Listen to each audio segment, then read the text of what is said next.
The idea is that you're putting America before other nations, that you're focusing on America. But the truth of the matter is, this is a take America back. Like, we don't have control of our country. We're not putting America first. It's just all like we've lost control of our country. We don't have sovereignty, and we are operating on behalf of foreign nations. So right now, there is no America first. It is, we have to take our country back. And until we do that, there's nothing really to talk about. All the rest of it is just, it's ideas, it's, politics, whatever. But the truth of the matter is that we don't have control of our country right now. All right, get ready, because the internet's most controversial high roller just completely shattered the mainstream political script. Dan Bilzerian pulled up on Sneako's livestream and didn't just push the boundaries, he completely blew them up. We are talking about a massive global influencer, known for a lifestyle of absolute excess, completely pivoting to launch a hardcore anti-establishment campaign for United States Congress. He didn't just critique Washington, he declared that America is a fundamentally occupied nation. This isn't your standard Republican versus Democrat talking points. This is an entirely different level of anti-system rhetoric that has calls for his immediate deportation trending all over social media. Watch how this explosive interview redefines the entire modern political landscape. We are breaking down these massive shifts in independent media every single day, and we are pushing hard to hit our channel's first major milestone of 1,000 subscribers. If you want the raw, unfiltered truth behind the headlines, smash that subscribe button right now, join the community, and let's dive into the footage. Good to see you, man. How you doing? What's going on, dude? I pull up Twitter today and everybody's calling for your deportation. Yeah, 2 days after July 4th, they want to deport me for free speech. I don't know where, because they say I am worshiping a foreign religion. Christianity is also from the same region Islam is from. Also, I was born in America, so I don't know where I'd go, but your campaign is still pushing strong. I'd love to see that collab you did with Owen Benjamin and Jake Shields. That was great. It's always a pleasure hearing you on, man, and seeing a real patriot. Yeah, I mean, it's surprising how few people are kind of like stepping forward to do something about it. You have all these big accounts and they just don't seem to be doing anything, or even like really trying to support anything either. It's like everybody just wants to like about the problem and nobody wants to try and fix it. It's a little frustrating. And yeah, I don't understand it. It's kind of like if you're fully black-pilled, then it probably better just to leave the country, go somewhere you think is better. But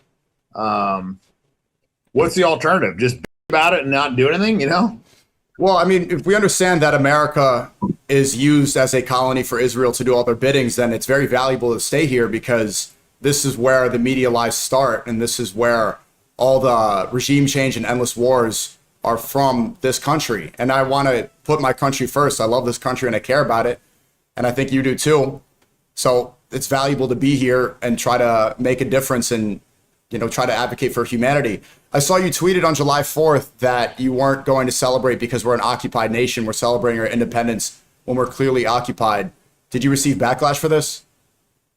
I mean, yeah, some people about it, but I don't give a I mean, we're clearly an occupied nation. We're not operating in America's best interest. We're doing things on behalf of foreign countries to our own detriment. So that's not independence. I mean, that was the whole kind of thing we fought for, was to not pay 1% tax on tea. And now look at what we're paying. So I think our forefathers would be rolling over in their graves if they saw what was going on today. So why do you think so many people are compromised? You're right. The major issue is Jewish supremacy. It's by far the most important. It seems like many people still get sidetracked by culture war slop, and they'll join left and right because of issues like transgenderism or immigration, which clearly the people on top don't care about. I mean, they're issuing tons of H-1B visas while pretending to be anti-immigration, and nothing has really changed with LGBT or anything at all. Do you consider yourself right-wing? Well, yeah, I mean, I would say I'm more right-leaning, I mean, on kind of the fundamental issues, because I feel like, but to me, it's not right-left. Like, we've got Republicans in office right now, and the problem is getting worse. You know, we had Democrats in there, it wasn't getting fixed either. So this whole thing of like, oh, we need to get the Republicans in or the Democrats are going to fix it, it's just all nonsense. They own both sides. I mean, AIPAC, they're funding more than like 90% of the people in office. So, I mean, it's not a question of left or right or whatever. That's why I think even having that conversation of like, oh, let's vote Democrat and change things. It's just like, it's a joke. I mean, we know what's going on. And so we need to get non-politicians in office that are hip to the problem to fix it. We're not going to, get out of this by, voting for institutional people that are funded by the same institutions that are corrupting our country. So, yeah, I don't think it's very complicated. All right, let's pause the tape right there. What you are witnessing is a total and complete rejection of traditional political theater. Look at the mechanics of what Bilzerian is doing here. He kicks things off by addressing the massive social media backlash from his July 4th tweet, where he openly refused to celebrate Independence Day. But instead of walking it back or apologizing, he doubles down. He uses the outrage to launch directly into a systematic attack on the entire Washington establishment. Notice how he completely bypasses the standard red versus blue paradigm. He explicitly claims that voting for either major party is an absolute joke because both sides are bought and paid for by the exact same foreign policy lobbying infrastructure, specifically pointing out that AIPAC funds over 90% of politicians in office. Then Sneako steps in to hammer home the overarching thesis of the independent creator space right now. The idea that everyday headlines regarding the culture war are nothing more than highly engineered slop. They argue that these hyper-divisive social issues are deliberately thrown at the public as a massive distraction mechanism to prevent people from looking at who actually holds the levers of institutional power. This is a complete shifting of the Overton window happening in real time, completely bypassing corporate media gatekeepers. But the real payoff comes at the very end of this exchange, where they break down what happens when you try to play ball with this system. Watch this. I think many people, I want to see what you think, are following the idea that if you can't beat them, join them. Where many of the Israel critical people are seeing that they're so powerful that they just want to join them because they see what's inevitable. Is that the case?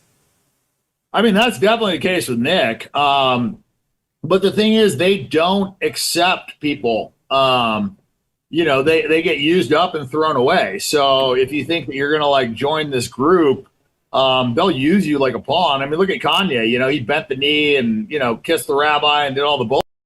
And what do? They just slapped him in the face, threw him out of these countries, canceled his concerts. They don't reward this kind of pandering. They punish you for it. Mm-hmm. So, maybe short term, you might get, they might alleviate some of the issues that you're facing, but long term, you're going to get punished for that. And I think that it's kind of like, I don't know, man, not to get too like biblical on this stuff, but I do feel that when you kind of sell your soul and you are on their side, it's like the devil can kind of pluck you whenever he wants. But if you're on the right path, I think you get some level of protection with that. Yeah, you've always said that to me privately, and I did kind of back and forth a little bit. You're completely vindicated. As long as you're on the side of truth, this is what we're supposed to do. And so the temptations are getting stronger financially and with fame and clout, but you're completely right. It's better to go all in on the truth because one thing they have money on their side, but they don't have God on their side. Yep, they do not. They do not. What was very telling, I'll ask one more about what do you think America First means? Because I believe America First means putting the values of the founding fathers first. Free speech, freedom of religion. They had attacks from the British, from the foreign invader, and they tar and feathered the messengers and put the boats in the ocean. It seems like people now, they've been straight up about it. They don't actually oppose Israel because what they're committing is evil with this genocide. They want to be committing the genocide themselves. They look at the Venezuela invasion and they think that it's good or cool because of Monroe Doctrine, even though they're a predominantly Christian nation. What is America First, Dan? Well, it's a campaign slogan that was stolen from Pat Buchanan. And before that, others used it. This is not some, new invention. He just basically kind of like hijacked something that was already out there. And the idea is that you're putting America before other nations, that you're focusing on America. But the truth of the matter is this is a take America back. Like, we don't have control of our country. We're not putting America first. It's just all like we've lost control of our country. We don't have sovereignty. and we are operating on behalf of foreign nations. So right now, there is no America first. It is, we have to take our country back. And until we do that, there's nothing really to talk about. All the rest of it is just, it's ideas, it's, politics, whatever. But the truth of the matter is that we don't have control of our country right now. Time to take it back. And I think your campaign is a step in the right direction. Dan Bilzerian for Congress. I always appreciate you coming on, Dan, and fighting the good fight. And you were, Yep. privately we spoke. You were right about a lot of this stuff, man. And I probably should have listened sooner.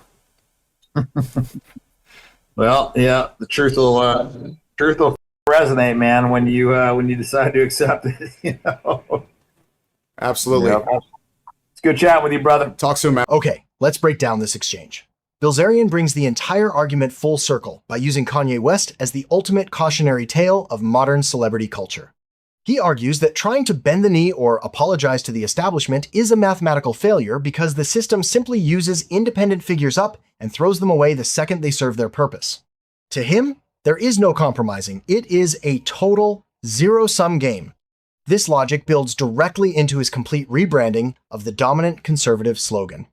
He declares that America First is a completely hollow, dead phrase because a nation without true sovereignty cannot put itself first. Instead, he shifts the entire narrative to an aggressive call to take America back. The segment wraps with Sneako handing down an official endorsement for the Dan Bilzerian for Congress campaign, framing him as a rogue millionaire, completely immune to traditional financial compromise. When you look at both sections of this interview together, the macro picture becomes incredibly clear.